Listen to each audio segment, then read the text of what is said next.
Dice Ruth que es la primera vez que está en el grupo, que está muy contenta de Sí, participar. Así que ahora le los que somos contesto. más viejos, portémonos bien, no la corramos de entrada, No, por favor.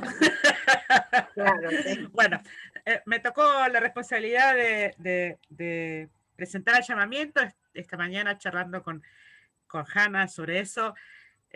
Creo que quedamos de acuerdo en algo que es muy importante destacar de nuestra organización. Primero, que es una organización que tiene 6 años, si bien hace poco que tiene personería jurídica y es una asociación civil con todas las de la ley, pero hace 6 años que el llamamiento activa y que trabaja en pos de un poco juntar, unir a todos los integrantes de familias judías y a los judíos que estábamos un poco dispersos porque consideramos que las instituciones oficiales, digamos, no nos representaban.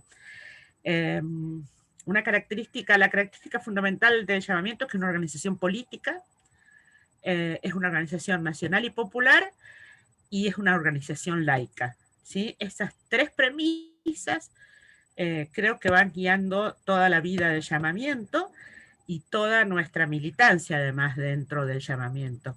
Así que me pareció muy importante poder charlar con Hanna esto y destacar esto, ¿no?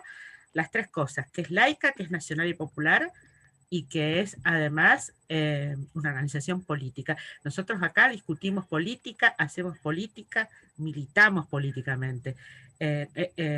No hacemos otra cosa. Nosotros acá no venimos a ser sociales, al margen de que nos conozcamos y podamos ser amigos, pero esta es una institución política. Bueno, eso nada más quería decir y agradecerle a Cintia que ahora van a presentar las compañeras.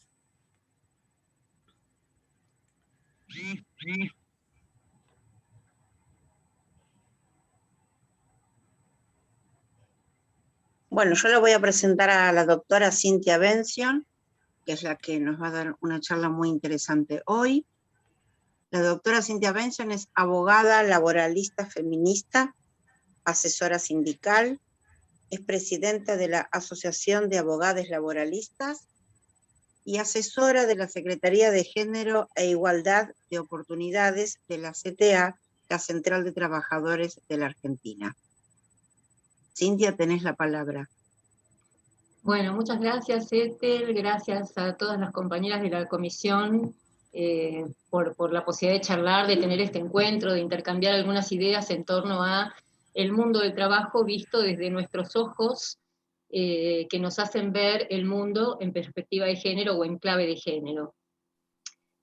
Bueno, en principio la idea es compartir algunas cuestiones vinculadas al mundo del trabajo, a su historia, a cómo estamos hoy las mujeres en el ámbito laboral, y después, bueno, en algún momento me callo y ustedes pueden preguntar lo que quieran y vamos armando entre todos algunas ideas. En principio me voy a poner un poco en maestra ciruela, porque a veces para entender un poco algunos conceptos o alguna realidad es interesante volver un poco a la definición de las cosas, a la definición más básica, la que seguramente todas conocen y todos conocen, pero que es bueno revisitarla para partir de ahí cada vez que uno tiene que entender el fenómeno del mundo laboral visto en clave de género. Lo primero que voy a traer es una definición de género que está en Wikipedia, que todas ya hemos leído y conocido, pero que me interesa básicamente poner el acento en dos palabritas claves. Cuando uno define género, dice, bueno, es una construcción social, cultural, que define características, comportamientos, características afectivas, intelectuales, emocionales, que todas las sociedades asignan como propias y naturales de hombres y mujeres. Esta definición parece que fuera toda igual, que estuviera describiendo una realidad, pero yo quiero poner el acento en dos palabras que son fundamentales en esta definición, que es una construcción y que las sociedades asignan a las personas determinadas características según su sexo biológico. ¿Y por qué pongo el acento en que es una construcción social que asigna? Porque esto no tiene nada que ver con la naturaleza, no tiene nada que ver con la biología. Esto es un hecho cultural, social, político, interesado, que responde bueno, valga la redundancia, a intereses concretos de quien asigna. Entonces, esta es la primera diferenciación que es muy importante hacer, que no es lo mismo el sexo biológico que el género. Porque el sexo biológico tiene que ver con la anatomía, tiene que ver con si uno fue, digamos, construido a partir de cromosomas XX o XY, si nace con genitales llamados femeninos o genitales llamados masculinos, pero esto no tiene nada que ver con el género, porque el género, como decíamos recién, es una construcción social que asigna a hombres y mujeres determinado comportamiento como propios y naturales. Por lo tanto, si hay una asignación, esto no es ni propio ni natural. Esto tiene un sentido y es un hecho político orientado hacia un fin. Entonces, ¿a qué fin? Porque esa es la pregunta que se desprende naturalmente. Digamos, si una sociedad decide hacer esto de esta manera, ¿qué es lo que está persiguiendo? ¿Por qué lo hace? Bueno, hay muchas respuestas posibles. Yo particularmente como feminista adhiero a la que sostiene que esto está al servicio de la reproducción social. Digamos, básicamente, nuestras sociedades modernas, que no nacieron hoy ni hace 100 años, sino mucho antes, y que incluso previas al sistema capitalista de producción, lo que hicieron fue asignar a las mujeres el rol reproductivo y a los varones el rol productivo o de proveedores. Y esto ha sido un enorme problema para las mujeres, antes y ahora. Decía que esto es anterior al capitalismo porque de hecho lo reconocemos originariamente en Aristóteles. Yo no sé si todas se acuerdan o todos nos acordamos de quién fue el amigo Aristóteles, ¿no? El padre de la filosofía occidental junto con Platón, 300 años antes de Cristo. ¿Y qué decía Aristóteles? El bueno de Aristóteles. Decía, bueno, las sociedades se organizan naturalmente en pares dicotómicos, amo-esclavo, adulto-niño, varón-mujer, esto es natural, así se organiza la sociedad. Y en estos dos términos del binomio, siempre un binomio, siempre solo dos posibilidades, hay una relación jerárquica. El amo está encima del esclavo, el adulto está encima del niño, y el varón está encima de la mujer. Entonces, lo llamativo de esta visión tan antigua es que permanece hoy en nuestros días exactamente igual como si no hubieran pasado 21 siglos. Porque hay muchísimos avances en materia legislativa, en las sentencias judiciales, en las políticas públicas, y esto fue modificando hasta nuestros días muchas ideas sobre esta forma de organización, pero sobre todo sobre la idea de lo que es la igualdad, de lo que es la no discriminación. Lo cierto es que esta idea de pares dicotómicos relacionados jerárquicamente se fue perfeccionando con el tiempo, lejos de diluirse, lejos de desaparecer y lejos de ser tomada por este concepto universal de que todos somos iguales, en realidad se fue sofisticando y perfeccionando y se convirtió en algo que hoy reconocemos claramente como patriarcado, ¿no? El patriarcado es en el ámbito privado lo que el sistema capitalista de producción es en el ámbito público. ¿Por qué lo digo? Porque en el sistema de producción capitalista, esta relación entre el capital y el trabajo, o el dueño de la empresa y el trabajador, es una relación de subordinación jerárquica. Y en el ámbito privado, las mujeres también tenemos una relación de subordinación jerárquica respecto de los varones. Y lamentablemente no es solo en el ámbito privado, sino que eso se traslada a todas las esferas donde las mujeres interactuamos. Esto lo explica muy bien la economía feminista, creo que hay un encuentro próximamente con una especialista. Yo me tomo el atrevimiento de mostrar de alguna manera esta idea que trae la economía feminista, que es muy clara respecto de esto que estamos diciendo. Grafican la economía como si fuera un iceberg. Todos tenemos presente que un iceberg es un pedazo de hielo que tiene una pequeña parte que está por sobre la línea de flotación y una base mucho más grande que está por debajo y que no vemos. Para la economía feminista, el punto máximo de ese iceberg, lo que está en la cúspide, es el dueño de la empresa, el capitalista, el llamado en latín homo economicus. Este señor, que siempre es un varón blanco, heterosexual, de origen europeo, en general judeocristiano, propietario, etc., es el que se vale de la masa de trabajadores que todos los días van a la fábrica para que este señor aumente sus ganancias. A cambio, reciben un salario. Estos dos grupos, perdón, este grupo de trabajadores y este dueño de la empresa están por sobre la línea de flotación. Ahora, de ahí para abajo, lo que no se ve es la enorme cantidad de mujeres que sostienen a esta estructura por encima de la línea. ¿Por qué? Porque para que estos trabajadores vayan todos los días a la fábrica, a la empresa, a la escuela, al hospital, al campo, al barco, a donde sea que van a trabajar por una remuneración, es imprescindible, sí o sí, que haya un ejército de mujeres sumergidas que hacen el trabajo reproductivo de manera gratuita. O sea, para que estos trabajadores vayan todos los días a trabajar limpios, bien alimentados, bien dormidos, sanos, con los chicos en la escuela, con los suegros cuidados y demás, es fundamental que las mujeres abajo estén sosteniendo toda esa reproducción social. ¿Y por qué la resistencia enorme a modificar esto? Básicamente, y vuelvo a decir, esta es una opinión personal y de ninguna manera estoy hablando ni por el llamamiento, ni por otros feminismos, ni por otras ideas, pero sí adhiero, claramente si este señor, el dueño de la empresa, tuviera que pagar salarios, no solo a los trabajadores que van a la empresa todos los días, sino a todas las trabajadoras que hacen este trabajo reproductivo gratis, sus ganancias se verían muy disminuidas. Entonces, el capital es el primer interesado en que esta base sumergida del iceberg no se modifique.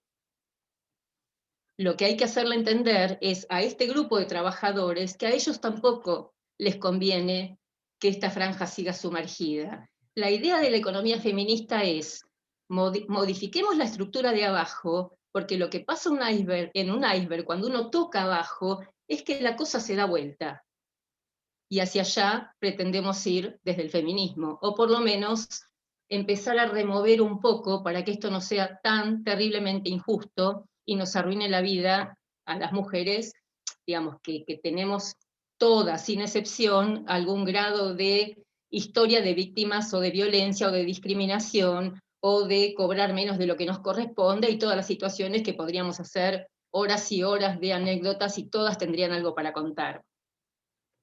Y la verdad que es notable cómo seguimos reproduciendo esa asignación desde el momento del nacimiento, y esto no ha cambiado, y es tan imperceptible y está tan naturalizado que no nos damos cuenta muchas veces cuánto lo reproducimos. ¿Y a qué me refiero? Nace un bebé con genitales masculinos, pieza celeste y todos los regalitos son caja de herramientas, aviones, trenes, autitos, pistas de aterrizaje, pistas de autos. Nace un bebé con genitales femeninos y viene la pieza pintada de rosa y los regalos, las muñecas, la cocinita, la tabla de planchar, el jueguito de enfermera. O sea, a los primeros se les enseña a hacer, a construir, a transformar la realidad. Y al segundo grupo, las de la pieza rosa, se nos enseña a estar al servicio de las necesidades de los demás. Y esto hoy no ha variado sustancialmente. Puede ser que las nuevas generaciones empiecen a remover estos patrones y siempre salta alguna voz, por suerte, feminista, que alerta sobre cómo esto se sigue reproduciendo mediáticamente, pero sigue pasando. No hemos modificado todavía estos patrones que salen, aunque hagamos fuerza todo el tiempo porque no salgan. Entonces, esto de regalarle la cocinita a las nenas y la caja de herramientas a los varones va a tener una proyección sobre toda la vida laboral de las personas. No hay manera de sustraerse a esto. Entonces, vamos a tener un estereotipo de trabajador varón y un estereotipo de trabajadora mujer. ¿Cómo es este trabajador varón? Es el trabajador que ingresa al mercado de trabajo a una edad muy temprana y que permanece hasta que se jubila o se muere, y en el camino hace toda su trayectoria profesional capacitándose, ascendiendo, mejorando sus salarios, con aportes jubilatorios. Es el estereotipo del trabajador modelo, y todas las leyes laborales están estructuradas y pensadas en función de ese trabajador ideal.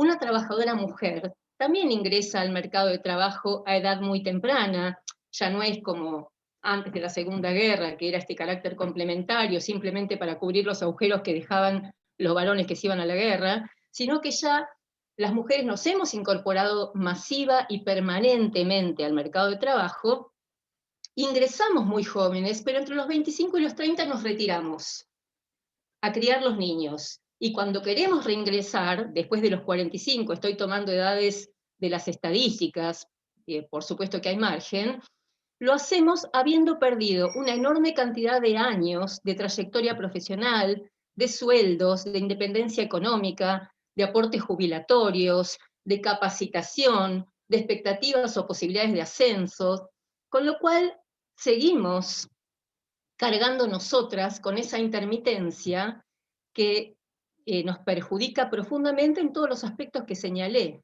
Y esto, lamentablemente, todavía no cambió. Es cierto que, sobre todo en los sectores medios, las mujeres ya no se retiran tan masivamente en la edad reproductiva, sino que intentan permanecer como se pueda dentro del trabajo asalariado. Pero claro, con jornadas reducidas, en las tareas más precarias, en trabajos flexibles, no registrados, digamos, todo aquello que de alguna manera es residual, porque es el trabajo que yo hago, que no quiero perder, pero siempre y cuando me permita seguir atendiendo a los chicos y a mi marido. O sea que esta es la característica muy general del perfil del trabajador varón y la trabajadora mujer todavía hoy en nuestro sistema, que no es un fenómeno local ni regional, es a nivel mundial. Por supuesto que hay un primer mundo con avances muy significativos en estas cuestiones, y también estamos el sur global, que todavía peleamos por un patriarcado demasiado arraigado. Pero quiero volver ahora a esta idea un poco docente, ¿no? de volver al significado de las cosas. Y acá me meto con el nombre de nuestra comisión, perspectiva de género.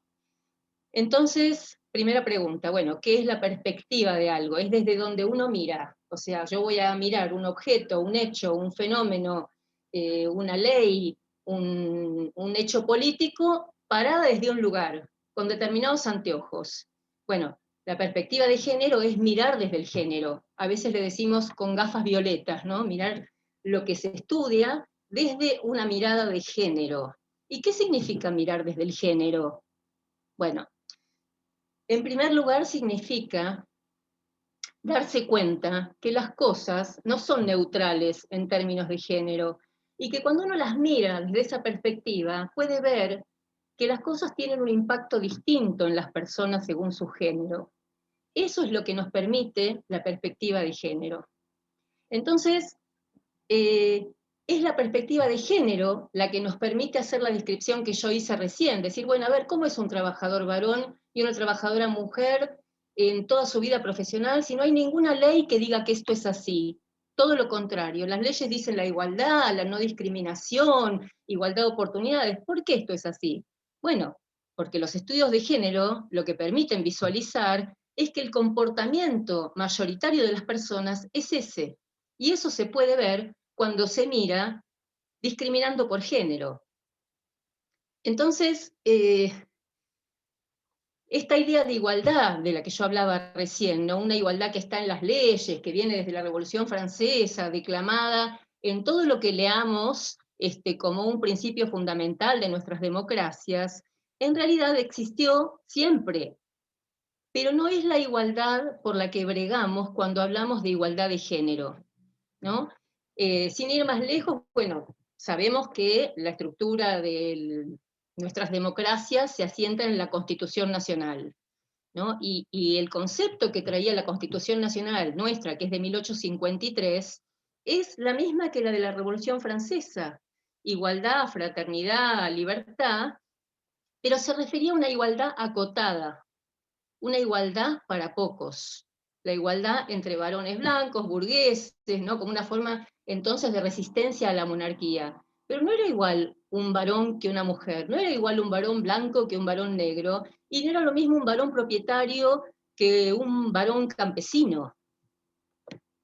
Entonces, Tan es así que recordábamos también en la comisión a una de las primeras feministas víctimas por sus ideas justamente revolucionarias, que justamente fue una de las líderes de la Revolución Francesa. Entonces dice, ¿cómo? Si la Revolución Francesa fue justamente este compendio de considerar que todas las personas somos iguales, que todas nos merecemos el mismo trato, que debemos tratarnos de manera fraternal, que las mujeres no, y no.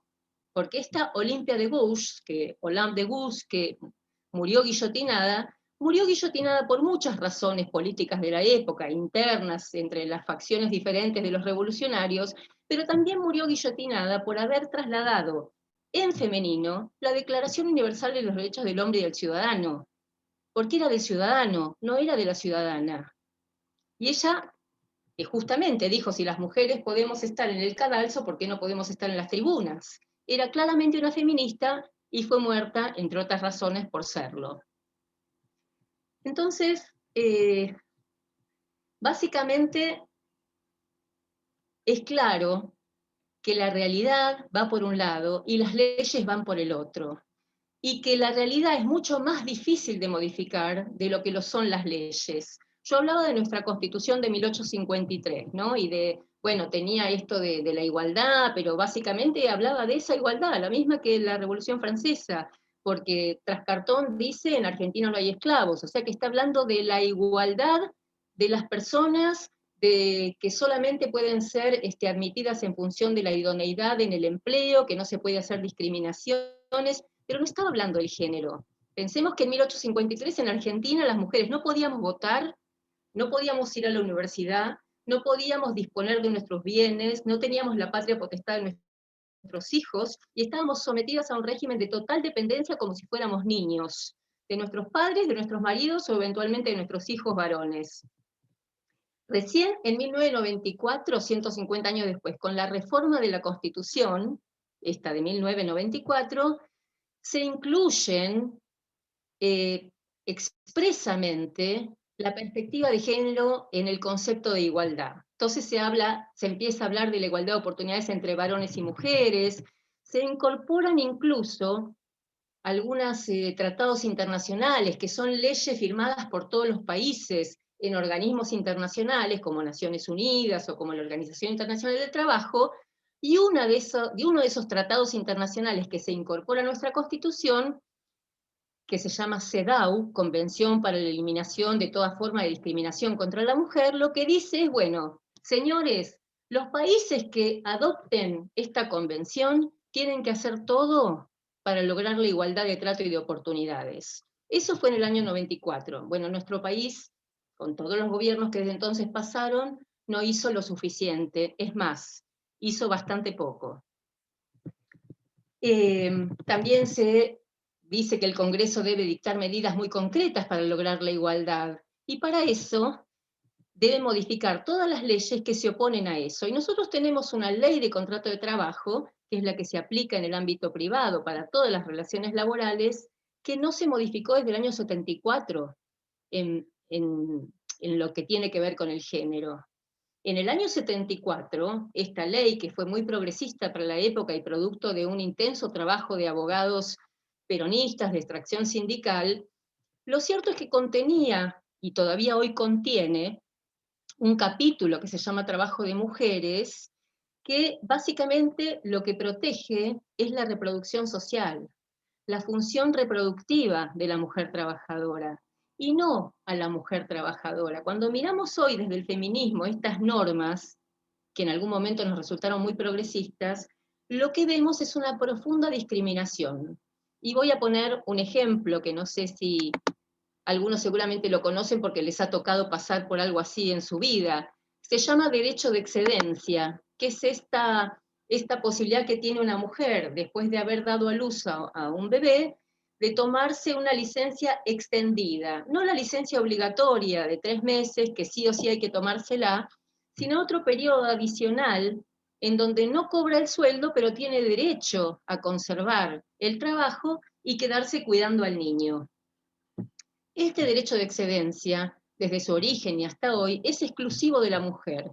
¿Qué quiere decir? Que si yo tengo un bebé y rápidamente me recupero del parto, y por el motivo que sea, no voy a dar de mamar, termina mi licencia de 3 meses y yo no puedo sentarme con mi compañero, supongamos que tengo una pareja varón, que es el padre de la criatura, a decidir con él juntos quién se toma la licencia extendida y quién se reintegra al trabajo. No, me la tengo que tomar yo. Bueno, esto es claramente discriminatorio, porque además lo que hace es reproducir un rol estereotipado, de que si alguien se queda en casa con el niño, tengo que ser yo. Y esto hoy ya es inadmisible. Sin embargo, del 74 a hoy, esto no se ha modificado. Lo mismo pasa con una norma muy graciosa que es la de descanso del mediodía, en este capítulo que les decía de trabajo de mujeres. Dice, bueno, en la jornada laboral de una mujer puede hacer una jornada máxima legal, que siempre es de 8 horas, 9, bueno, las variantes que conocemos, pero tiene derecho a tomarse un descanso de 2 horas al mediodía. Y entonces nos preguntamos, ¿pero para qué es ese descanso? Bueno, es para ir a casa a darle de comer al marido y después volver a la empresa. Eso sigue vigente. ¿Se aplica o no se aplica? Pero es una vergüenza que lo tengamos en la ley de contrato de trabajo hoy. Bueno, por suerte llegaron los movimientos de mujeres, digamos, hubo, por supuesto, que un desarrollo histórico muy largo, que no lo vamos a hacer hoy, que tiene que ver con las diferentes olas de los feminismos, ¿no? Cómo fueron planteando diferentes reivindicaciones a lo largo de la historia, tomando un tema, peleando por ese y logrando esas conquistas, como fueron el derecho a votar, el derecho a ingresar a las universidades, el derecho a disponer de los bienes, todo esto que mencionábamos antes, ¿no? El derecho a ocupar cargos públicos, y más recientemente, gracias también a estos avances, empezó un diálogo que resultó bastante fructífero entre el feminismo y el mundo del trabajo, ¿no? Esta posibilidad de incorporar esta mirada de género en el mundo del trabajo y ver que había mucho por hacer ahí en materia de derechos humanos de las mujeres. Porque si bien había un avance legislativo muy importante, la realidad de la vida de las mujeres no se había modificado sustancialmente. Y si, digamos, poner el foco en esto es un esfuerzo enorme porque hay que estar mostrando por qué decimos que las cosas no son neutrales en términos de género, que las políticas públicas, si no atienden a la diferencia de género, resultan discriminatorias, que no hay algo que naturalmente no sea discriminatorio. Cuando se presenta algo como neutral, en realidad no hay tal neutralidad, se está reproduciendo un sistema. Y voy a poner un ejemplo. Supongamos que una empresa decide, no sé, voy bien acá con el tiempo, ¿se escucha todo bien? Sigo. Supongamos que una empresa decide, por ejemplo, lanzar una capacitación en nuevas tecnologías para toda su plantilla de personal sin discriminación, varones y mujeres. Todo el personal puede capacitarse a partir de la semana que viene y recibir, por ejemplo, bueno, todo lo que tenga que ver con nuevas tecnologías, informatización de los sistemas productivos, demás. Entonces la empresa dice, acá no hay discriminación, es para todos, pero la vamos a hacer toda la semana que viene, después de la jornada de trabajo, de 19 a 21. No se preocupen, se lo vamos a pagar como horas extras al 300%. ¿Qué pasa naturalmente? Los varones van y las mujeres van a casa a atender a la familia. Por lo tanto, a menos que la empresa diga, es solo para mujeres, o a menos que la empresa diga, lo vamos a hacer en horario de trabajo, o a menos que la empresa diga, pero hemos contratado, no sé, un espacio de cuidado infantil con personal especializado para que las trabajadoras mujeres puedan hacer la capacitación, pero traigan a sus niños esas 2 horas para que los cuiden acá. Entonces, digamos, intento tomar este ejemplo porque me parece muy claro en términos de cuando algo se presenta como neutral, como no discriminatorio, y por la realidad de cómo tomamos las decisiones las personas en términos del género que nos fue asignado, se produce una discriminación. Si 2 trabajadores que son pareja, los 2 están en la misma empresa, lo que habitualmente ocurre es que ellos van a decidir que el varón vaya a tomar esa capacitación y la mujer se vaya a casa, porque sigue primando esta idea del trabajo femenino como algo complementario, que, bueno, si no tengo alternativa de que me banque algún varón, mi padre, mi marido o mi hijo, entonces no me queda otra que ir a trabajar. Entonces esta posibilidad, vuelvo a decir, de mirar el mundo del trabajo en clave de género, también permitió ponerle nombre a algunos fenómenos que siempre existieron, que estaban naturalizados y por naturalizados, invisibilizados. Entonces, seguramente hemos escuchado qué significa el techo de cristal, ¿no? Esta situación donde las mujeres sentimos que tenemos una tapa de vidrio que nadie la ve, pero que existe, que nos impide acceder a cargos jerárquicos. Digamos, ¿hay una ley que prohíbe a las mujeres acceder a cargos jerárquicos? No, pero esto es lo que en realidad pasa. Las estadísticas todavía hoy nos muestran que del 100% de los cargos jerárquicos y de conducción, el 70% está ocupado por varones y el 30% por mujeres. Y sin embargo no hay ninguna ley que diga que las mujeres no podemos acceder, pero de hecho ocurre. La contracara de esto es el fenómeno llamado piso pegajoso, ¿no? Esta generalización de que las mujeres siempre tenemos que estar en puestos peor remunerados, más precarios, menos tecnologizados, digamos, los trabajos menos valiosos para el mercado. Otro fenómeno que también empezó a tener nombre hace relativamente poco tiempo es algo que se llama segregación horizontal. Las estadísticas muestran que las mujeres en general estamos sobrerepresentadas, o sea que somos muchas más en tareas que reproducen roles de cuidado. Somos docentes, somos enfermeras, somos obreras textiles. Esto pasa también en las conducciones sindicales, digamos. Hay sindicatos que representan a trabajadores, a gremios mayormente feminizados, pero el secretario general es un varón. Con lo cual se combinan estas dos variables. Hay otro fenómeno que es el de la brecha salarial. Nuestra Constitución dice que todos tenemos derecho a cobrar lo mismo por tarea de igual valor, que no se puede discriminar. También lo dicen las leyes laborales.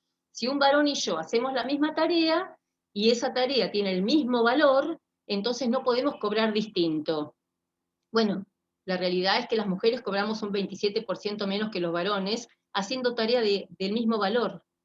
¿Y cuál es la explicación de esto? Bueno, tiene que ver justamente con esta asignación de que las mujeres somos secundarias en general en el mundo del trabajo.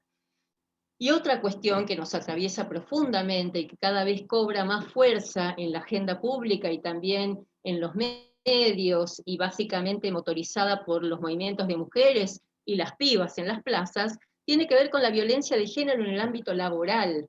Esto también es algo que se empezó a identificar, que estaba invisibilizado, que estaba naturalizado y que se empezó a ver cómo incidía en la vida laboral de las mujeres, no solo impidiendo el acceso a puestos de trabajo, sino determinando toda la vida profesional de una mujer.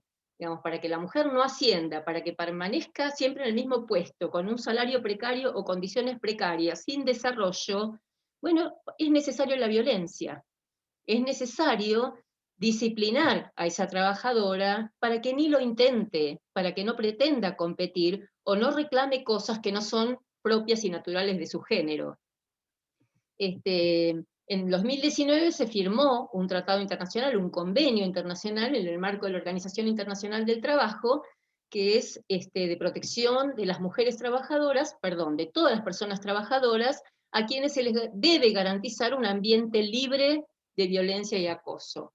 Bueno, esto ha sido producto de una lucha de muchos años de todas las mujeres del mundo que le exigieron a este organismo internacional especializado en el mundo del trabajo que dictara una norma que proteja a los trabajadores y trabajadoras frente a la violencia.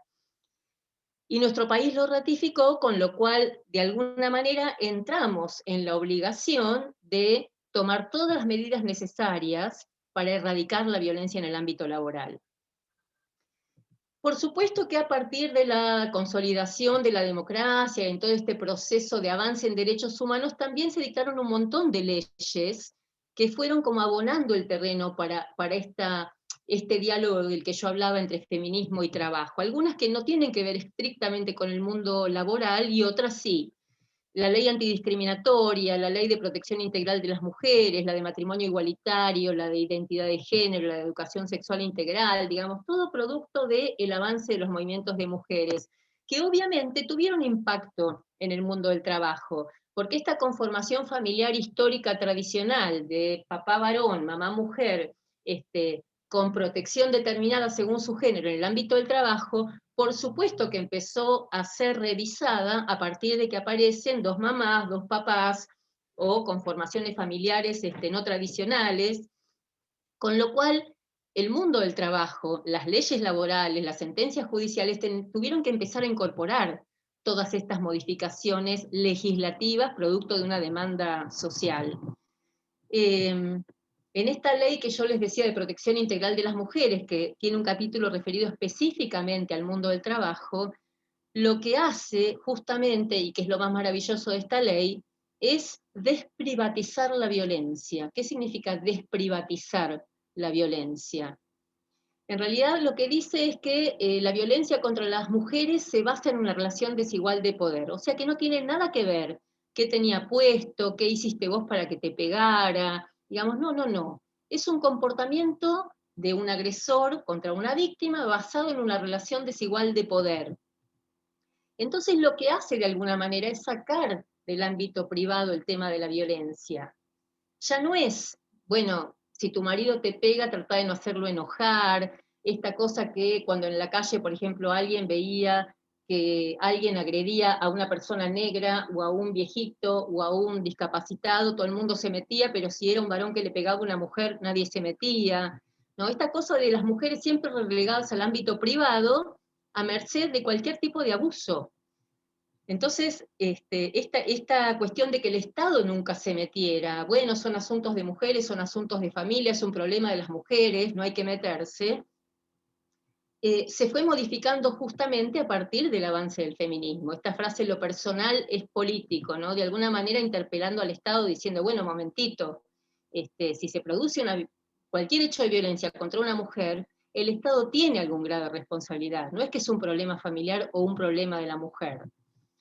Hubo otras también leyes que fueron generando mejores condiciones para las mujeres, como la reforma de la ley de trabajadoras de casas particulares, que tiene un 90% de trabajadoras mujeres.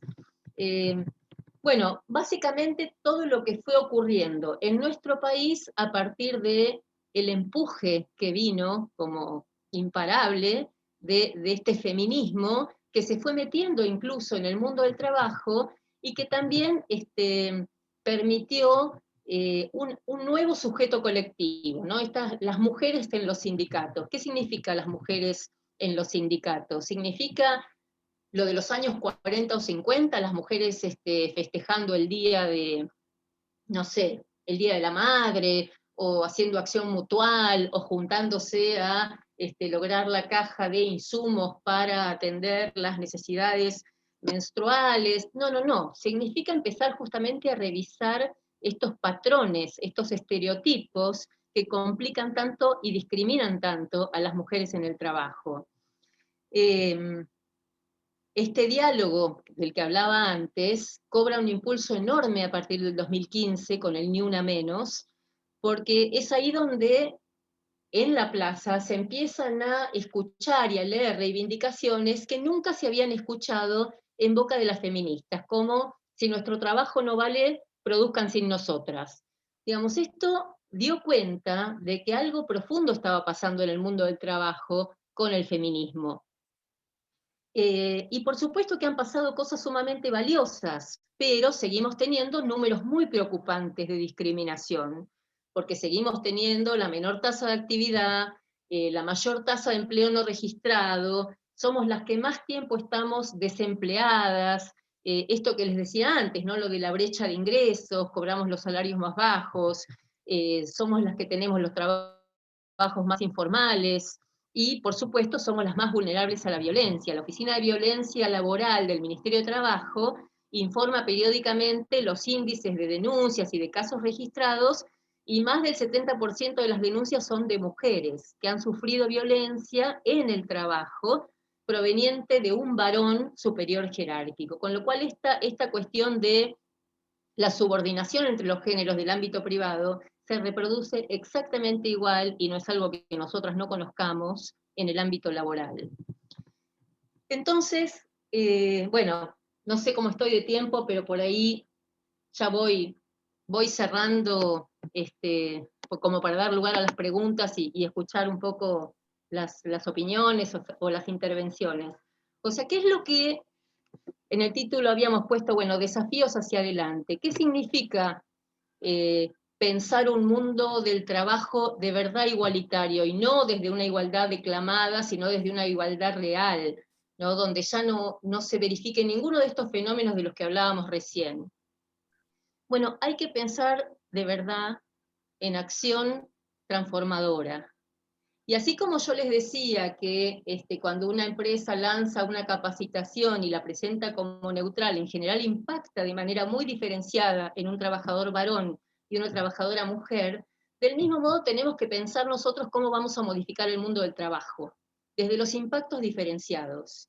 Entonces, por supuesto que esto no va a venir como una concesión graciosa de ningún gobierno, de ningún organismo internacional, mucho menos de el sector empresario. Esto hay que construirlo de abajo, empujarlo de abajo, como se consiguieron todos los derechos laborales que hemos conseguido en la historia.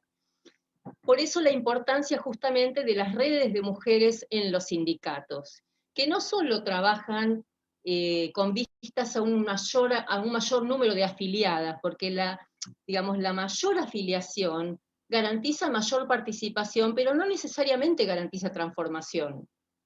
Para transformar hay que conocer profundamente cómo hacerlo.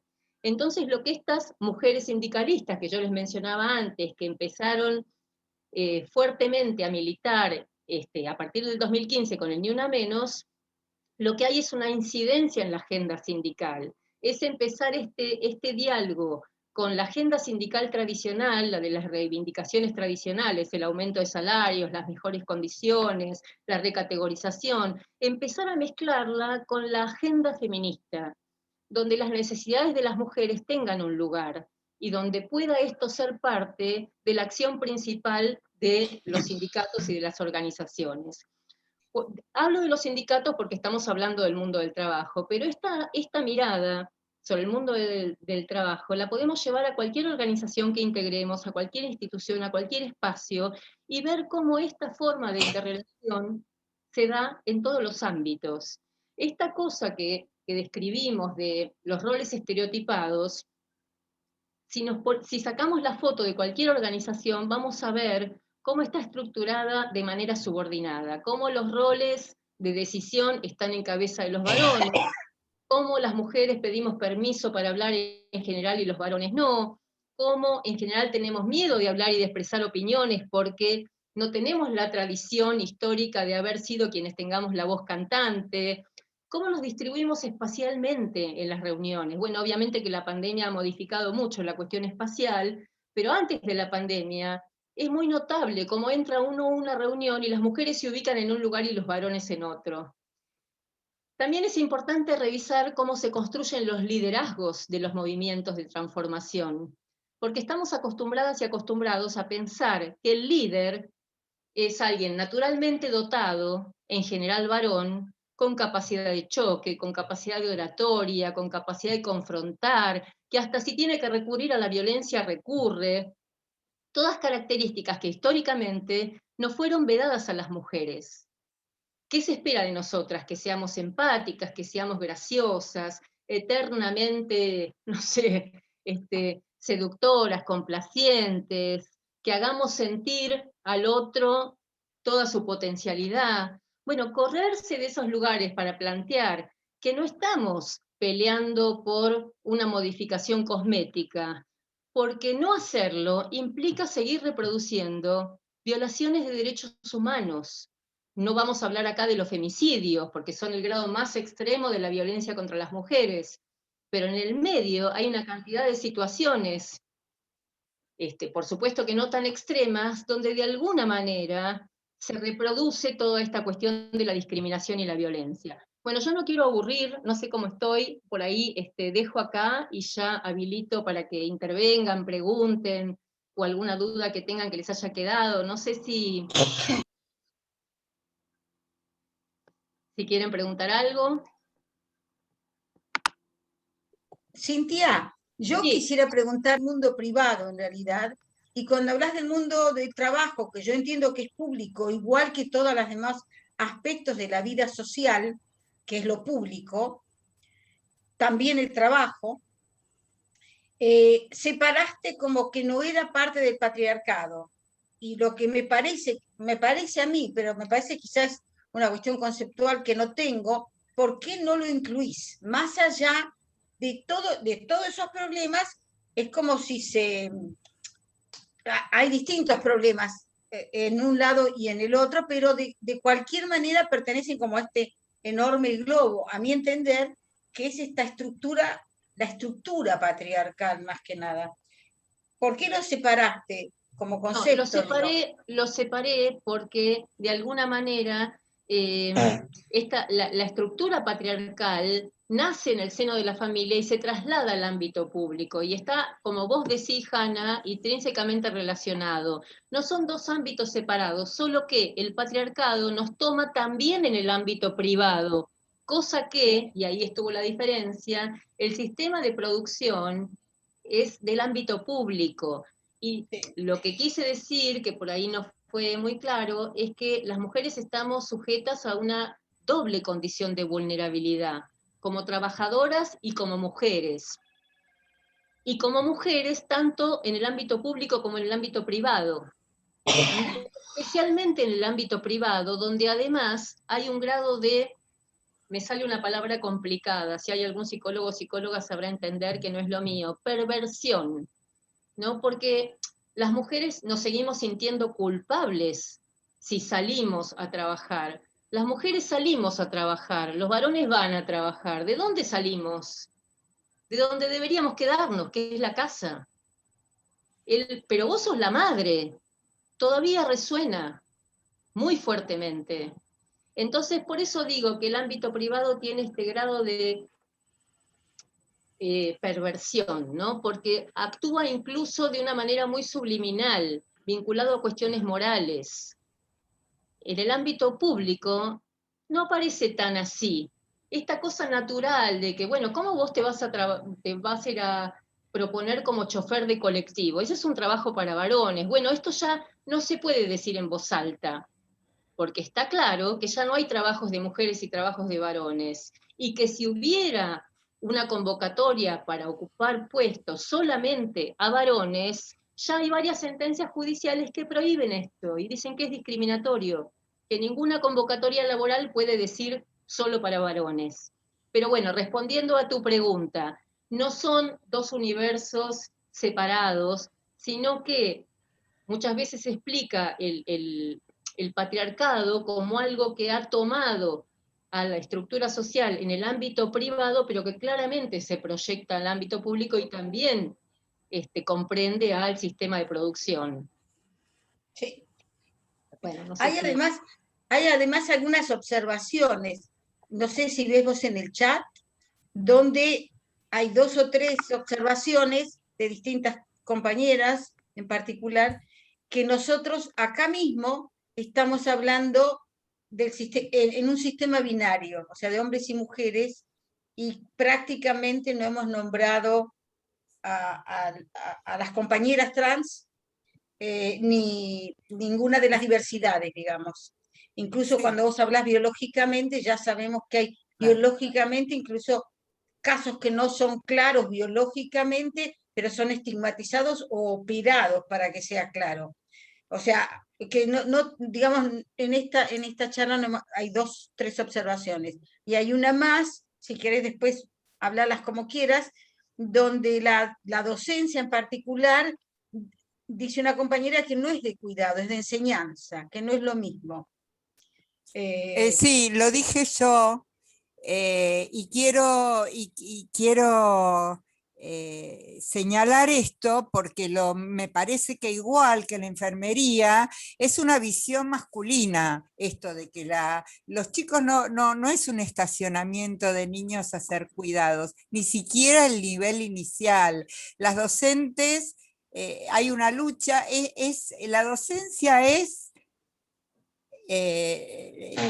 el saber democráticamente el acceso a la cultura y al saber. Y eso no lo hace alguien que cuida, lo hace alguien que estudió una actividad que en este momento es terciaria o universitaria, lo mismo que la enfermería. Creo que la degradación de la actividad docente, digo degradación en el sentido de que es un trabajito que complementa lo que el hombre gana, lo mismo que la enfermería al lado de la medicina. Quiero decir que esto también es la visión patriarcal de una actividad que es a la que los hombres se han ido acercando, porque actualmente hay muchos maestros varones, por suerte, ¿no? Pero quiero decir que no es una actividad de cuidado la docencia. Sí, predominantemente femenina, pero eso no quiere decir que sea de cuidado. Perdón, una aclaración con respecto a la enfermería, porque yo además de comunicadora social soy enfermera, dale. Y estudié enfermería en la Universidad Nacional de Rosario. La actividad de enfermería es una actividad netamente de cuidado. ¿Cómo? La actividad de enfermería es una actividad netamente de cuidado. Bueno. Nos enseñan a cuidar. O sea, claro, desde pero un es punto de vista científico, docencia.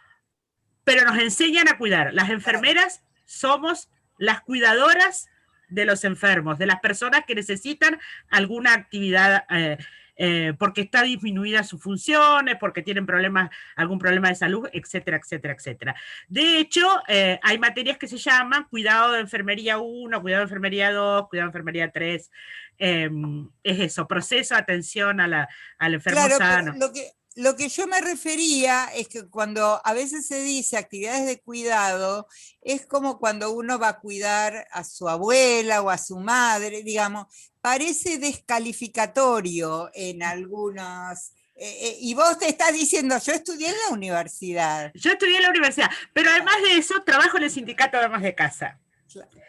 Y no es una cuestión, yo reivindico el trabajo de la ama de casa.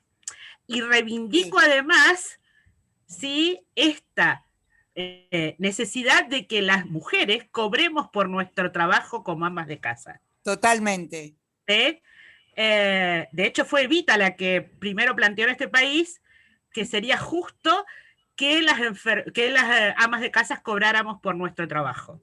Lo que planteaba la compañera Cintia, por supuesto que ninguna empresa va a reconocer la actividad de la ama de casa, ninguna empresa va a reconocer que el obrero va a trabajar limpio, cuidado y bien alimentado porque tiene una mujer en la casa que hace todo ese trabajo, digamos. Sí. Pero durante muchos años nos miraron medio raros a las compañeras del sindicato de ama de casa porque reivindicábamos nuestra actividad de cuidado y porque reivindicábamos nuestro trabajo como ama de casa. Y reivindicábamos, por supuesto, y logramos en parte, con la jubilación, el cobrar por ser ama de casa. Eso nomás. Agrego algo, Mariana. Bueno, en este recorrido tan rápido que quise hacer, por supuesto que salteé y además no pude profundizar en algunas ideas, pero estoy totalmente de acuerdo con vos del valor que tiene como trabajo y como función social la docencia. Hice esa simplificación porque en general, cuando se habla de niños, se habla de mujeres. Entonces, bueno, los niños son un tema de las mujeres. Muchas veces cuando se piensa en Secretaría de la Mujer y de la Niñez, cuando se propone un trabajo, por ejemplo, de erradicación de la violencia con elaboración de instrumentos a cargo de mujeres para pensar cómo erradicar de un lugar la violencia, se dice, bueno, también hagan un protocolo para la atención de los niños, digamos como que siempre son los marginados del sistema, las mujeres, los niños, los viejos, los discapacitados, los extranjeros, los migrantes, esta idea de que a los docentes se les puede pagar poco cuando tienen una función central en la sociedad, tiene que ver con el patriarcado. Y como se les paga poco, es una profesión donde las mujeres están sobrerepresentadas. Por esto mismo que decía antes, años y años de decirle a una nena, ¿qué querés ser cuando sea grande, maestra o peluquera? Digamos, hay políticas públicas en diferentes jurisdicciones donde se va a las escuelas primarias y secundarias, por ahí Mariana, esto lo conoces mejor que yo, haciendo talleres de reflexión respecto de qué elecciones tomar en la vida laboral, profesional, universitaria, promoviendo a las mujeres para que elijan aeronáutica, matemáticas, ciencias duras, porque en general seguimos eligiendo tareas que nos resultan más familiares en algún punto. Y en general tienen que ver con las menos valiosas en el mercado, por esta misma asignación que les decía, porque el sistema sigue girando en la misma rueda, porque esto no ha sido modificado sustancialmente. Hay una autora italiana, Silvia Federici, que desarrolla todo el tema de la teoría de los cuidados. Hay un debate también si hay que decir tarea de cuidado, trabajo de cuidado, qué significa hablar de tarea o qué significa utilizar la palabra trabajo. Claro. Hay un plan nacional de cuidados que este gobierno está llevando adelante desde el Ministerio de Mujeres, justamente para pensar en esta redistribución del enorme trabajo que significa cuidar, y cuidar incluye lavar, planchar, cocinar, atender a los suegros, llevar a los chicos al colegio, hacer la tarea familiar, buscar el psicólogo, digamos, todo lo que hacemos las mujeres de manera gratuita. Una vez me decían, ¿pero qué? ¿Leerle un libro a la noche en la cama al niño? ¿Eso también es trabajo de cuidado? Sí. Bueno, Sí. es opinable, No, claro. porque eso también lo hace un varón, claro, pero el varón no, digamos, lo que tiene que ver es que no es una cosa que empieza y termina, como es limpiar la cocina o el baño. Eso Digamos. que llaman amor es trabajo no pago. Eso lo dice Sí. Silvia Federici. Está muy ¿Sí? bien. Al margen de que lo hagamos con amor. ¿Sí? Esta idea de que es amor nos ha complicado enormemente la vida, Exactamente. porque nadie dice que la única manera de amar, entonces los varones no aman, porque ellos no limpian. O sea, ¿qué tiene que ver el amor con el trabajo que hay que hacer para seguir reproduciendo la vida en sociedad? Bueno, Digamos, hay debates también en torno a si esto debería tener un salario o no debería tener, si al tener un salario las mujeres quedaríamos más atadas a ese rol, porque entonces ya no tendríamos que salir de casa a conseguir trabajos remunerados. Todos estos debates en el seno del feminismo todavía se siguen produciendo, y por supuesto que no tienen una respuesta única, pero lo que está genial es empezar a preguntarse, bueno, ¿qué es lo que hizo que esto, después de 21 siglos de nuestra era, siga siendo igual? En el punto de, para una mujer decidir tener un hijo no implica lo mismo que para un varón decidir tener un hijo. Y esto sigue siendo igual. Y en relación a yo creo que no es igual. No estamos igual que hace 30 años, ¿no? Digo, no todo es tan homogéneo. Una cosa es seguramente Buenos Aires o Rosario o La Plata, y otra cosa es la sociedad chaqueña o jujeña, digo, en cuanto a tradiciones y a sostener tradiciones. Una vez mi hija me dijo respecto del papá de mi nieto: Maxi no me ayuda en la casa, hace tareas. Dijo así: él no me ayuda a mí, hace tareas, las que le tocan hacer. Entonces y yo dije, ella no lo vive como una ayuda a la mujer, sino como tareas que le corresponden. Tales tareas te corresponden a vos, tales tareas me corresponden a mí. Y yo dije, acá hay un corrimiento, ¿no es cierto? Hay una generación que se corrió de que lo mejor esta de la idea de ayudar a, sino hacerse cargo de, que es diferente. Y yo creo que son como escaloncitos que se van, peldaños, ¿no? Que se van subiendo a tiempos desiguales.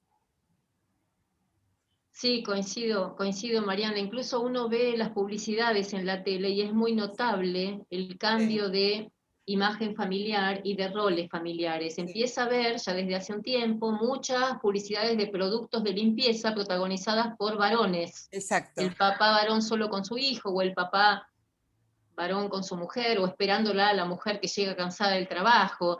Digamos, todas...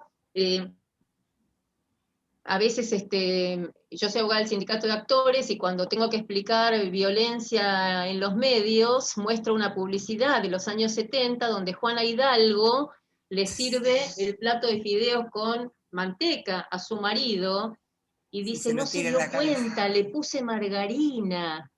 y el marido prueba, se da cuenta, la agarra de la cabeza, la tira así para atrás y le pone el plato de sombrero.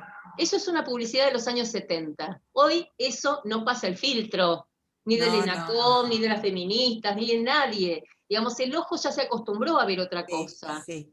Sin embargo, sigue habiendo, Sí. hay una imagen que yo también paso, que no sé si la puedo, bueno, no sé si la voy a encontrar ahora. Pasala si querés, sí, pasá lo que quieras. Sí, lo que pasa es que no sé si la voy a encontrar tan rápido. Ah, bueno, eso ya no sé.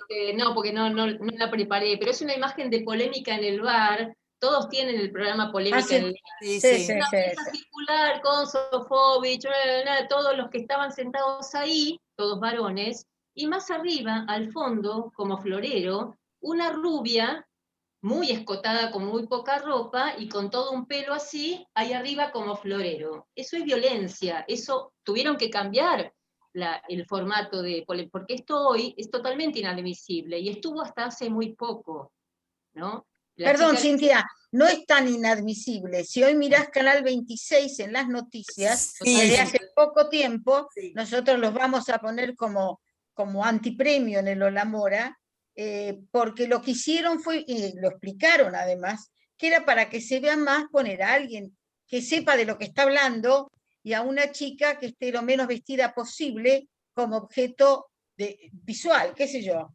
Totalmente. Objeto. Bueno, en los noticieros en Estados Unidos ponen mesas de cristal para que se vean las piernas de las periodistas, cuya pollera tienen un determinado largo.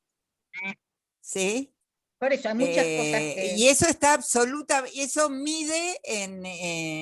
mide en la televisión americana. Digo, ¿no? Acá también. Pasa hoy. Sí, claro. Sí, a ver, en todos los ámbitos vamos a encontrar desde las situaciones de mayor grado de violencia, de género, como, digamos, esto que se está señalando, que todavía, de alguna manera, es como que tenemos el ojo acostumbrado, ¿no? Nos falta un recorrido ahí para decir esto es inadmisible. Y en todos los ámbitos pasa lo mismo. ¿Cómo puede ser que una conducción de un organismo esté exclusivamente en cabeza de los varones? Eso es discriminatorio acá, en Finlandia, en Somalia, digamos, y sin embargo ocurre. Nosotros tenemos una ley de cupo sindical que dice que en las cúpulas sindicales tiene que haber por lo menos un 30% de mujeres. Y acá, si me permiten, comparto esta imagen porque me parece que de alguna manera, no sé si se ve. Sí, se ve. ¿Se ve? Se ve la ausencia. Sí, se ve. Bueno, pero es que uno ve todos los espacios de decisión, ¿no? Vos decís, bueno, ¿y dónde hay acá una mujer? Y como no tenía que haber 30%, digamos, ¿no? Todos espacios, diferentes ámbitos de decisión. Y la verdad es que, bueno, nada de esto muestra que en realidad haya un cambio sustancial. Yo, por supuesto, dedicada un poco a esto, estoy siempre viendo la mitad del vaso vacío, ¿no? Decir, bueno, ¿qué falta? Pero claramente se ha avanzado. Lo que pasa es que cuando uno ve los índices de femicidio, uno dice, bueno, se ha avanzado, pero la resistencia del patriarcado a estos avances se paga con la vida. Digamos, esta resistencia se expresa al punto de que nos están matando. Entonces, digamos, es esto, ¿no? Está muy bien apoyarse en los logros y en los avances, pero también hay que reconocer cómo el patriarcado utiliza todas las herramientas a su alcance para el disciplinamiento. El tema de la pandemia con el teletrabajo también fue una expresión de esto, porque las más perjudicadas durante el teletrabajo fuimos las mujeres. Cuando uno lee las encuestas o participa de asambleas feministas de mujeres trabajadoras, decían, bueno, no se podía cortar nunca. O sea, yo me ponía a trabajar en la computadora a las 2 de la mañana porque era cuando ya había lavado los platos, colgado la ropa, acostado a los chicos, hecho la tarea, recién ahí podía ponerme. Bueno, esto fue claramente una demanda feminista de militar lo que salió después como ley de teletrabajo, y poner el acento en que tiene que haber también una mirada de género en quién puede teletrabajar, en el derecho a desconectarse para hacer una tarea un trabajo de cuidado, digamos, que tiene que haber una posibilidad de conciliar estos dos roles. Digamos, esto está todo el tiempo, presente, pero no es fácil conseguir las medidas adecuadas. Lo mismo pasa con el tema de un plan de cuidados o un dinero o un presupuesto para el cuidado. Este gobierno tuvo como política en el presupuesto señalar partidas que son partidas de género, digamos, fondos para asignar específicamente a políticas de género. Bueno, esto era fundamental. Podemos hablar de buenos deseos y diseñar, crear organismos, diseñar políticas, pero si no están los recursos para atender a esa necesidad, eso no se va a implementar nunca, que fue un poco lo que pasó con el Instituto Nacional de la Mujer, que hemos creado en el 2009, nunca tuvo recursos para hacer lo que había sido llamado a hacer. No quiero dejar sin contestar la observación que hizo una compañera respecto de el binarismo que vengo utilizando desde que empezamos esta charla y cómo hemos dejado afuera a las personas trans. En realidad, esta diferencia que hicimos al principio de sexo biológico y de género también tiene que ver con la diversidad. Digamos, hoy sabemos, y se ha reconocido, no sé si es la Organización Mundial de la Salud o qué organismo internacional, que hay más de 57 géneros. ¿Qué quiere decir esto? Bueno, hemos salido del ámbito de la patologización para hablar de la libertad de ser tratado con el género con el que uno se autopercibe. Nosotros en Argentina tenemos una ley de identidad de género que reconoce el derecho de todas las personas a ser tratado o tratada por el género autopercibido, sin necesidad de modificar el DNI. Con lo cual esto nos interpela a todos, porque yo me tengo que cruzar con una persona y ya no puedo asignarle un género o pronombres, le tengo que preguntar. Bueno, esto es algo que todavía no ha permeado suficientemente. Yo hablaba en una jornada con una mujer trans, militante feminista, y le decía, pero vos usás pronombres femeninos o masculinos. Bueno, depende, a veces uso unos y a veces uso otros. Ajá, ¿y cómo te llamas ahora? Me sigo llamando Fabián, porque yo me reconozco Fabián, pero soy una mujer.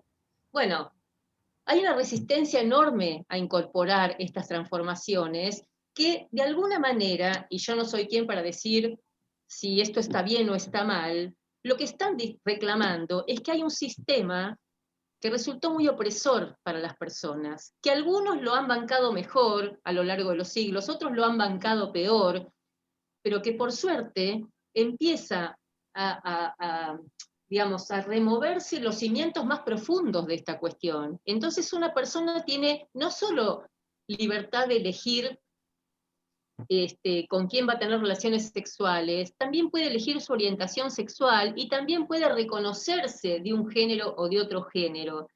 Lamentablemente, las personas trans son las más perjudicadas de nuestro sistema laboral, al punto que no hay estadísticas prácticamente. Son muy pocas las regiones del país donde se han hecho estudios y se han elaborado estadísticas a partir de qué les pasa a las personas trans. Pero por suerte hay bastantes provincias que han establecido el cupo trans en la administración pública. Esto todavía no está en el ámbito privado, creo que sí lo tiene la provincia de Mendoza, pero que se haya logrado reconocer que por lo menos una cantidad mínima de trabajadores de un sector público tiene que estar ocupado por personas trans, es un avance en derechos humanos de las personas trans.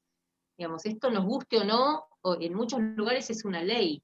Por lo tanto, digamos, es muy difícil cuando uno habla de estos temas estar todo el tiempo aclarando y las personas trans están peor, y las personas trans están peor, pero es una realidad, porque además tienen una expectativa de vida mucho menor, precisamente porque la gran mayoría tiene que ganarse la vida con la prostitución, no solo se deben someter a cirugías cruentas, sino que lo hacen en las peores condiciones de precariedad, muchas veces, me contaban el otro día, ¿no? Para transformarse los cuerpos inyectándose cosas que no tienen nada que ver con lo que en salud correspondería, ¿no? Para por ahí desarrollar pechos o glúteos, inyectándose cosas que, no sé, derivados de la nafta, porque no tienen plata justamente para poder hacerlo en las condiciones en que deberían. O sea que el mundo de las personas trans merece un tratamiento particular, es un capítulo muy especial, y obviamente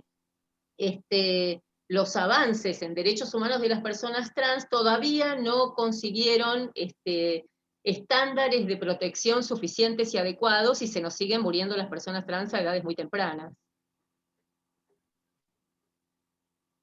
Ok. No sé si hay preguntas. No sé. Nos quedó algo colgado de preguntas. Lo que pasa es que es un tema tan amplio, en realidad lo que tomaste como laboral, que en realidad fue lo público, y que además incluiste Perdón, lo privado, es creo, casi todo. Es lo que nos toca, digamos, vivir, ¿no? Silvia, o no sé quién era que quería hablar.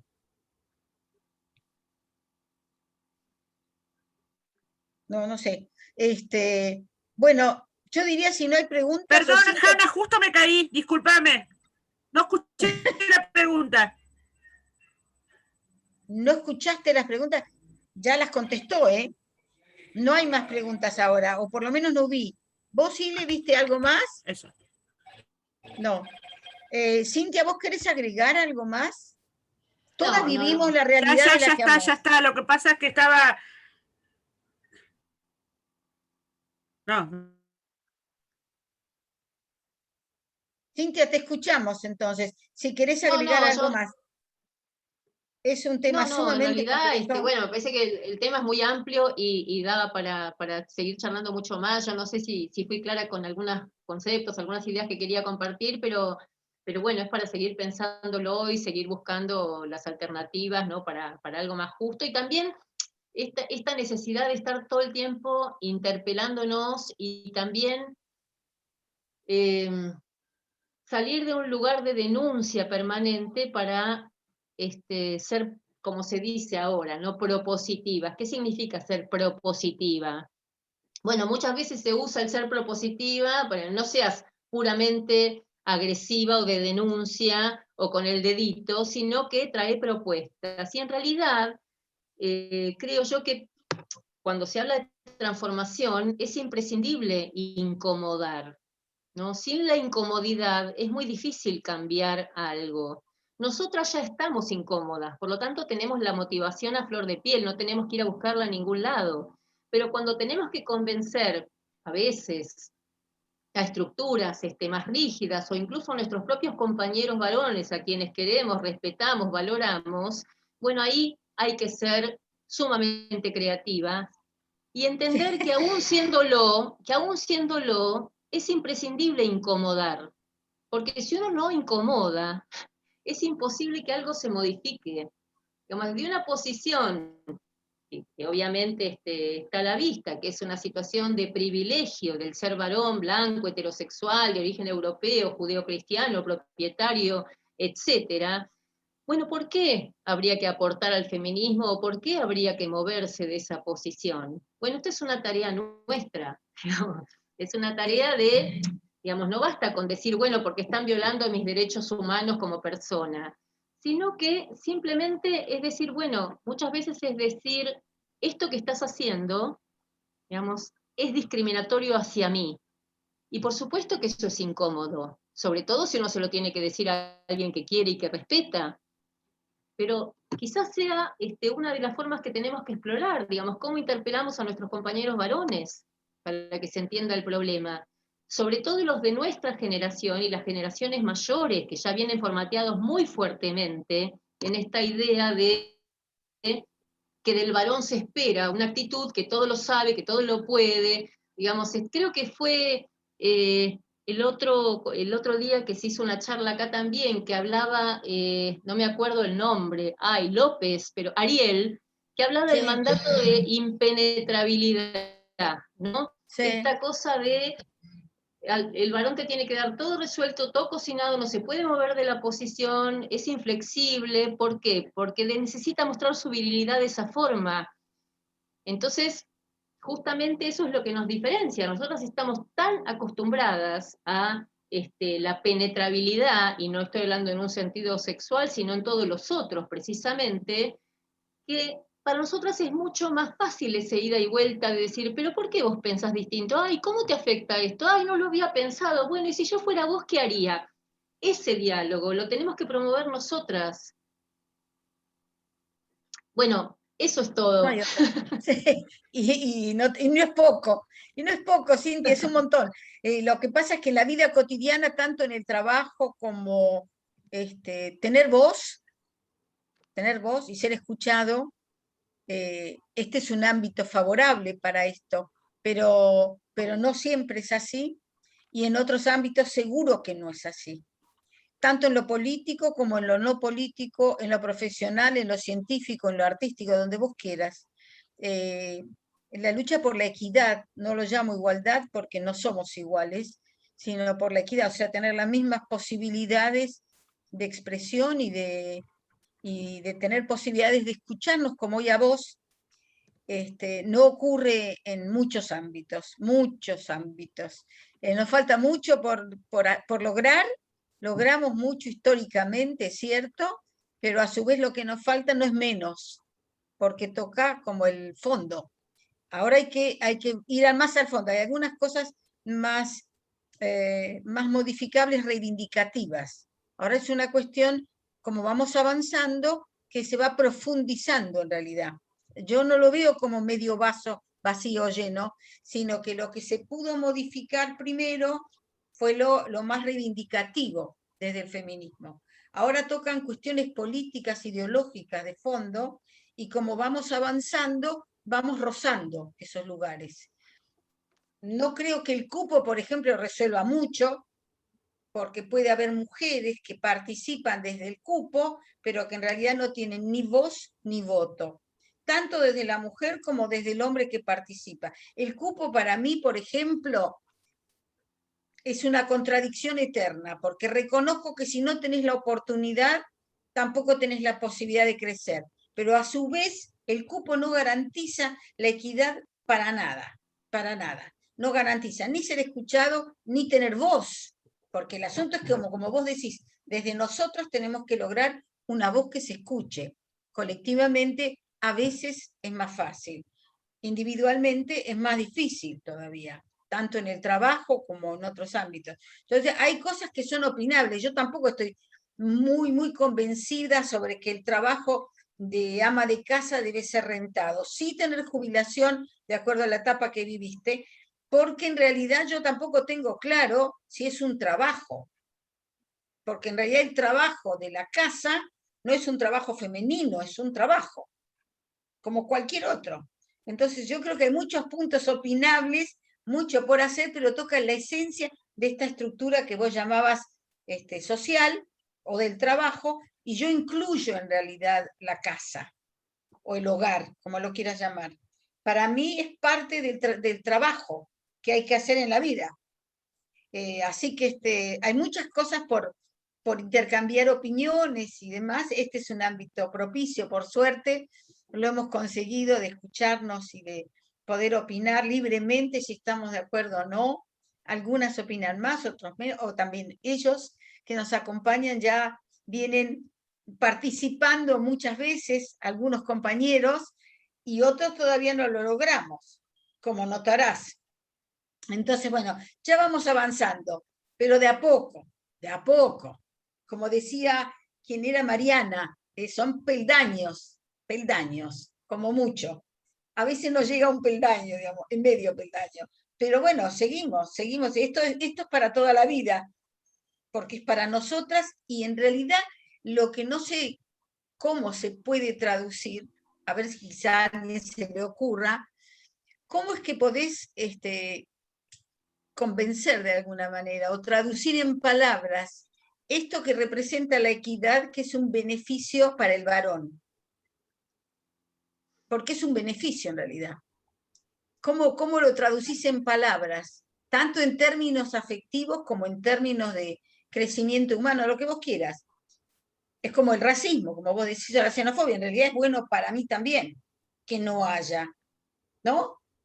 Los derechos humanos nos favorecen en la sociedad y nos favorecen individualmente, ¿no? Nos hacen crecer como seres humanos, etc.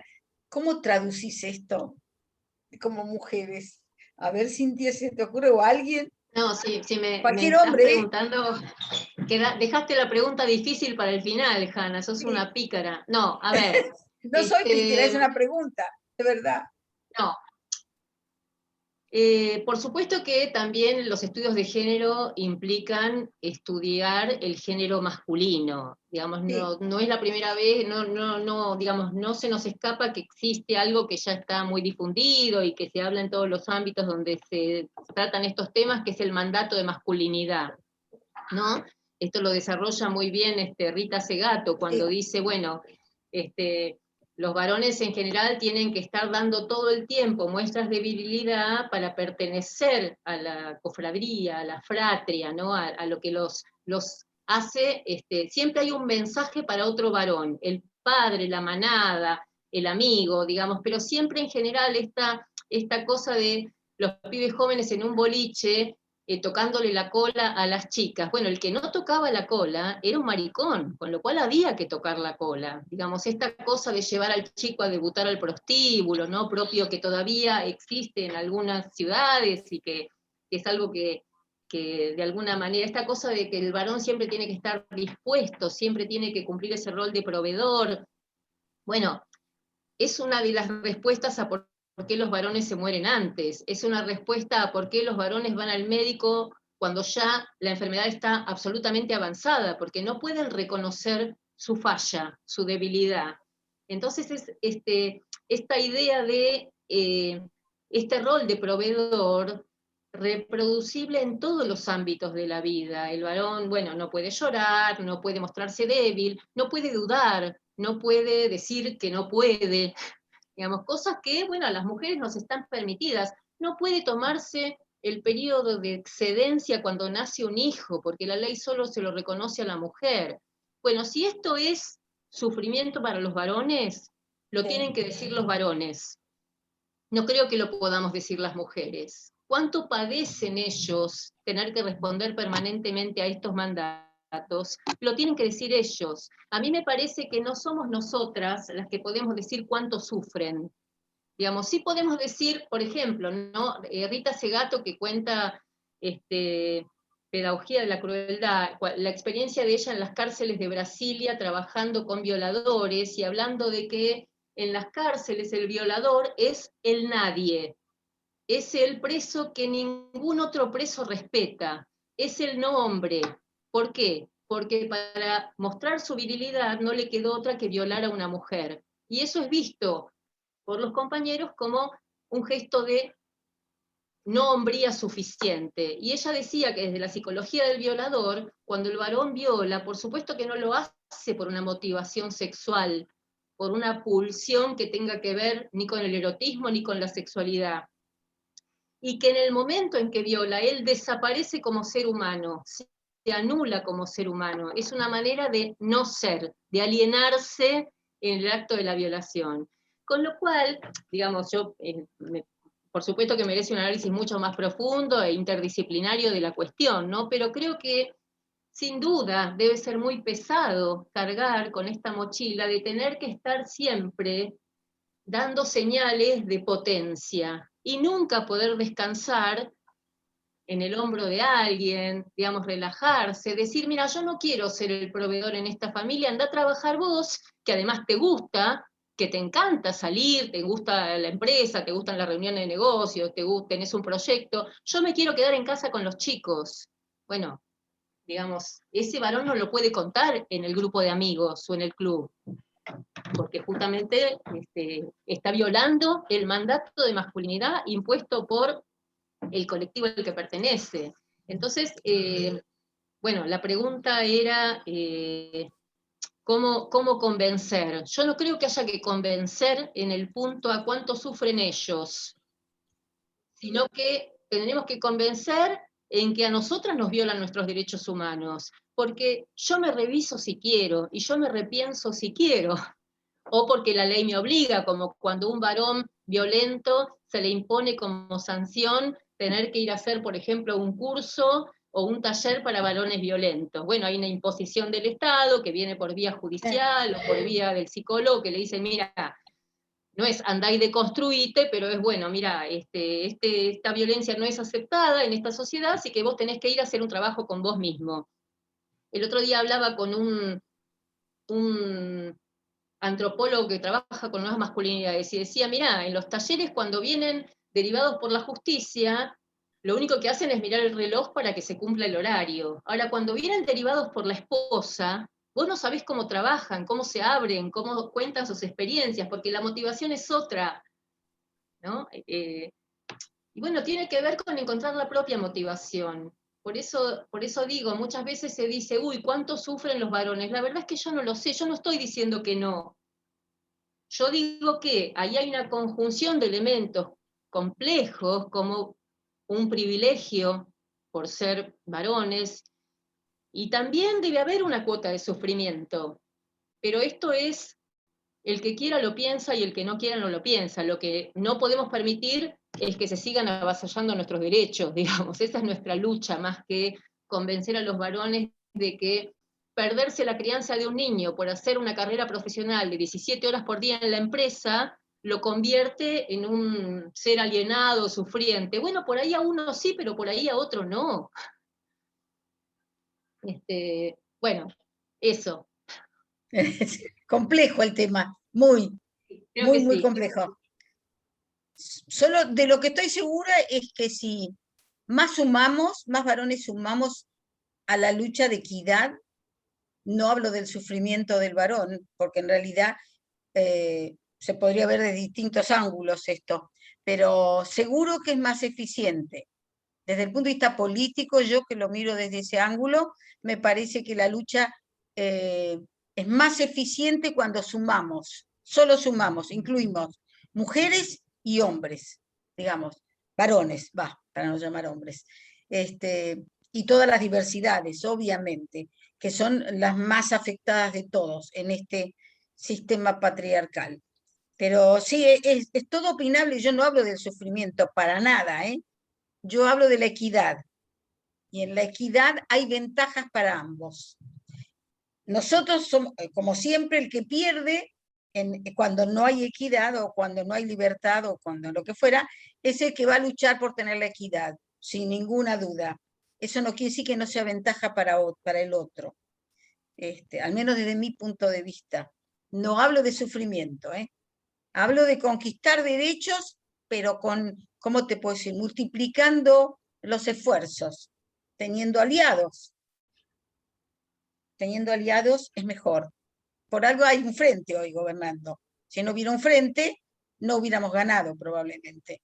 ¿No? Yo digo, hay que verlo también como en perspectiva para poder tener mejores resultados hacia la equidad. Como nos falta, y yo creo que es mucho más profundo de lo que logramos hasta ahora, porque vamos como escarbando en la estructura social. En fin, yo creo, pero digamos, de certezas no tengo nada, cero certeza de todo. ¿Por dónde va mejor la lucha? Digo, ¿no? Por supuesto que sí creo en ella, totalmente. Así que bueno, yo desde mi punto de vista, creo que esto, si vos no tenés algo que agregar o alguien quiere agregar algo, por supuesto los varones están habilitados desde ya a decir lo que quieran, si quieren. Si no, damos por terminada la actividad. Dale, Marcelo, silenciate, tenés el micrófono mal. No, bueno, en principio, muy buena la charla de Cintia, muy interesante. No, solo aportar en este último aspecto. Yo la vez pasada me llegó, porque no pude verlo, la grabación del Zoom de Ariel. Sí. Y la circulé por grupos de amigos, que en todo caso es lo que uno puede hacer. Y yo creo que se sorprenderían de las reacciones. A mí me parece que conocer al otro, reconocer lo que le sucede al otro, poder empatizar, ayuda. Yo entiendo la posición de una gran parte del feminismo, que bueno, tracciona hacia adelante, el que me quiera acompañar, que me acompañe, y el que no, que vea lo que hace con su vida.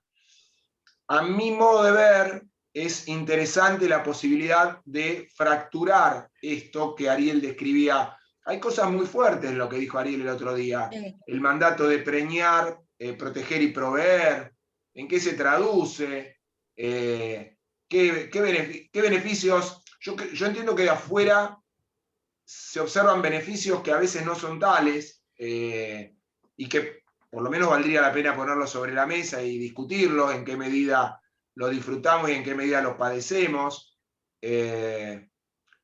Yo creo que el hombre también padece el patriarcado en una dimensión absolutamente diferente, con otras consecuencias, y me parece que introducir el tema en el segmento abre la cabeza, importa cuestionamientos, se ve que hay una cosa en común. Los hombres no hablamos con los hombres, no nos contamos lo que pasa, esto es una realidad. Un hombre difícilmente, salvo a un amigo, pero así en grupo, sí, se actúa con la idea de pertenecer, pero se lo padece también, no necesariamente se sigue en eso, porque si no, no perteneces, y cuando no perteneces hay un costo. A mí me interesó mucho lo que planteó, yo creo que debieran seguir tratando de incorporar, yo creo que trabajar sobre el segmento de los hombres es importante, y creo que sobre todo se está trabajando para las generaciones que vienen, porque nosotros en alguna medida, yo digo a veces, soy más el hombre que mi mamá quería que mi viejo fuera, y entonces a nosotros también nos juega todo eso, y se pone en nosotros una expectativa determinada y mandatos que hay que cumplir. Ni siquiera soy parecido a mi viejo, que era más light en esa forma. Es la imagen que mi mamá decía de lo que tenía que ser un hombre. Entonces estos mandatos que vienen y se reproducen y se confirman, porque además en la medida que vas sociabilizando, todo lo que te dicen se va reflejando en la realidad, bueno, esto se puede ir modificando hacia adelante. Yo veo que en mis nietos la cosa es totalmente diferente. Los juguetes con los que juegan, con los que se les permite jugar, porque claramente ninguno de nosotros iba a jugar con una muñeca, pero los nietos sí pueden jugar, pueden tener opciones. A mi nieto no le gusta el fútbol, le gusta la música, y nadie le cuestionó que vaya a la cancha o no vaya a la cancha. Digo, hay cosas que se van modificando fuertemente, y también desde la escuela, y también con el ILE, ¿no? ILE es con el ILE y todo esto, en la medida que se difunda y que puedan jugarse los roles diferentes desde la infancia, todo esto se va a ir pudiendo transformar. Por supuesto que, como todas las cosas, empiezan con un primer paso, y el primer paso que dio el feminismo es gigante, y en la Argentina es gigante.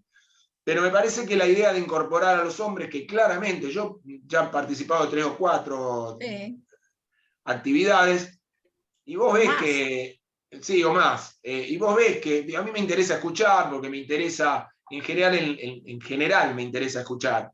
Y esto del feminismo me atraviesa en algunas situaciones, en mi relación con mi hija, por ejemplo, cosas que a uno se le pasaban, nada, que sencillamente se te pasaban delante de las narices y no las podías ni percibir. Sus miedos, que a mí me parecían fobias, pero no, parece que no eran fobias.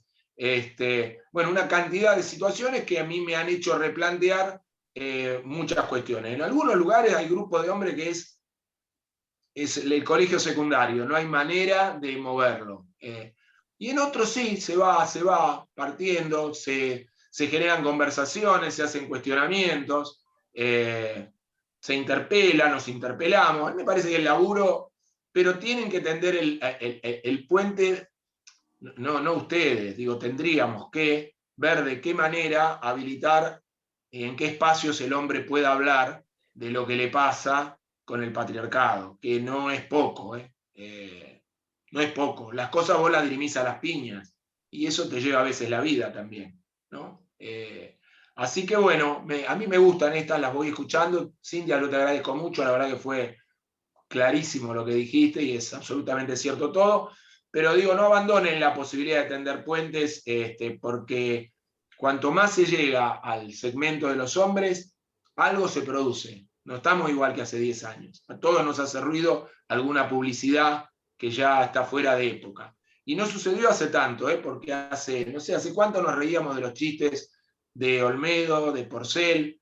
Hoy, la vez pasada, que no tenía nada que ver, me puse a ver con una amiga un stand-up de Wainwright, que estaba en Netflix.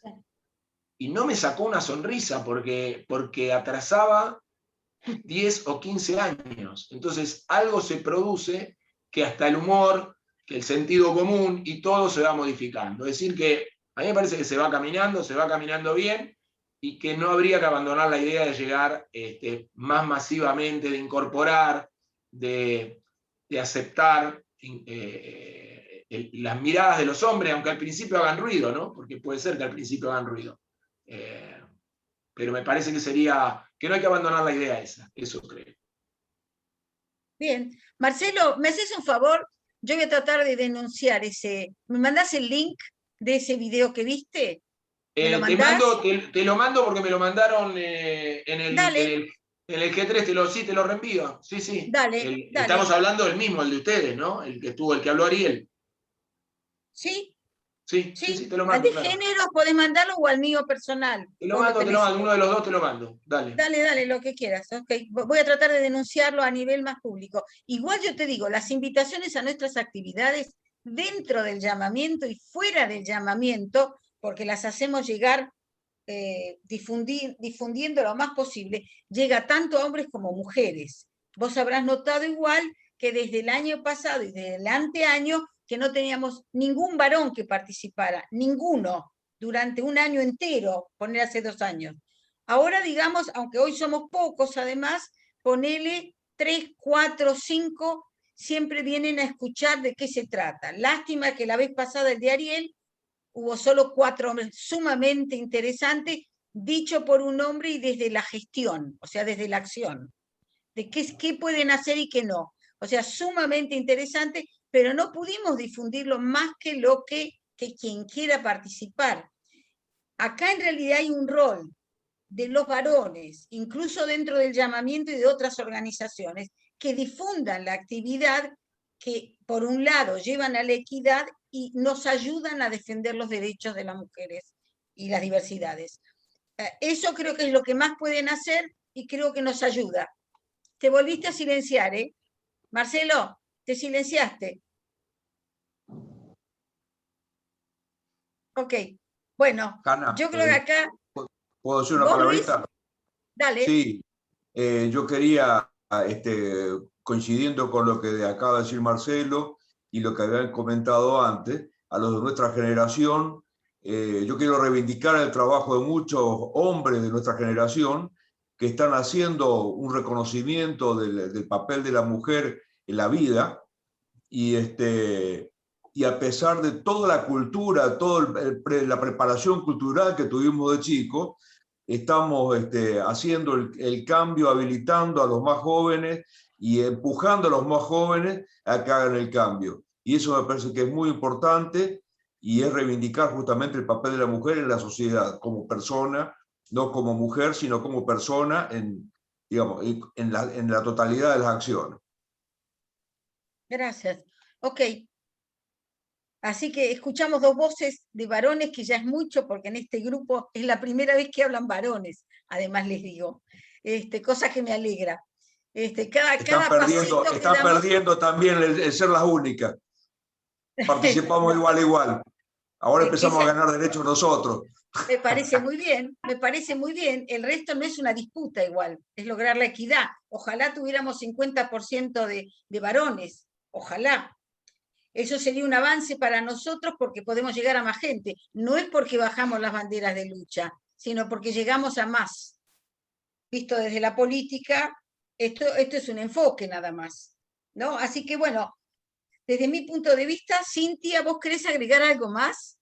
No, la verdad que me voy muy contenta por lo que escuché, por la charla, por las cosas que uno se queda pensando. En general son espacios donde uno se lleva más de lo que deja, ¿no? Y bueno, que haya interés en estos temas nos hace ser optimistas porque, digamos, sabemos que nos necesitamos todos y todas unos a otros, que no hay ningún camino que se pueda hacer en solitario, que todo es la lucha colectiva, tenemos la experiencia, por algo estamos en este espacio y en cada uno de los espacios donde cada uno de nosotros está y milita, pero sí, es encontrar cuál es la forma de comunicación más adecuada, más productiva, más emotiva, ¿no? Y también, quizás esto que decía Marcelo, ¿no? Siempre hubo lenguaje de mujeres y lenguaje de varones. ¿Cómo crear un lenguaje común? Digamos, esta cosa de que a nosotras nos resuena, sobre todo a las mujeres de mi generación, para arriba, la bruja, la que siempre, ¿no? Esta cosa permanente de estereotipante y degradada, ¿no? Del rol de las mujeres en todos los vínculos y en todos los ámbitos, ¿no? Como algo indeseable, como algo que hay que tolerar, nos ha marcado muy fuertemente, como si nunca fuéramos las elegidas para algo, salvo para la reproducción. Entonces, despojarse de todo eso y pensar que depende de todas las personas, que empecemos a intercambiar esos roles de manera más equitativa, como dice Hanna, no más productiva, más enriquecedora, que cada uno pueda realizarse plenamente con sus capacidades y con sus deseos, independientemente del rol de género, digamos. Todavía a una mujer se le dice, ¿y por qué no fuiste madre? Y a nadie le preguntan por qué fuiste madre. Digamos, bueno, esto es una mochila pesada de la que podemos dar cuenta más las mujeres, pero a mí me fascina escuchar varones que dicen, ¿querés que te cuente yo mis padecimientos por ser varón en el patriarcado? Digamos, bueno, aceitar estos diálogos y empezar a construir juntos, porque nos necesitamos y porque por suerte nos tenemos, por suerte existe la diversidad, ¿no? Claro, obvio. Pero bueno, eso. ¿Alguien más? Si no, cerramos acá.